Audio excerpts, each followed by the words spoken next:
नाज़िन तंगवाणी में उरुड़ी वबाई सूरत अख्तियार करे रही है। मर्ज़ वेगे वधीक हिकु ॿारड़ी फोत थी वई आहे।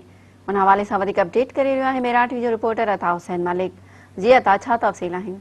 जी सहरा, तंगवाणी में उरुड़ी वबा वधीक हिकु मासूम नींगरी जी हयाती खसे वरिती है। अॼु तंगवाणी भरिसां ॻोठ मियांदार जाफ़री में 3 सालनि जी मासूम ॿारड़ी आशिया धी लाल बख्श बंगवाणी उरुड़ी वॻे फौत थी आहे। सत साॻी ॻोठ में केतिरा मासूम ॿारड़ा आहिनि जेके उरुड़ी जे मर्ज़ में हिन वक़्तु मुब्तला आहिनि। सिहत खाते ज़िले इंतज़ामिया तरफ़ां के बि जोगाव पा न वरितनि। तंगवाणी तालुके में गुज़िरियल 1 महीने दौरान 10 खां वधीक मासूम ॿारड़ा आहिनि उहे फौत थी चुका आहिनि। ज़िले इंतज़ामिया तोड़े सिहत खाते जे जेके आला अमलदारनि मां मुख़्तलिफ़ ॻोठनि के बि टीमूं न मोकिलियूं अथनि। केतिरा ई मासूम ॿारड़ा आहिनि उरुड़ी जहिड़े मर्ज़ में हिन वक़्तु मुब्तला आहिनि।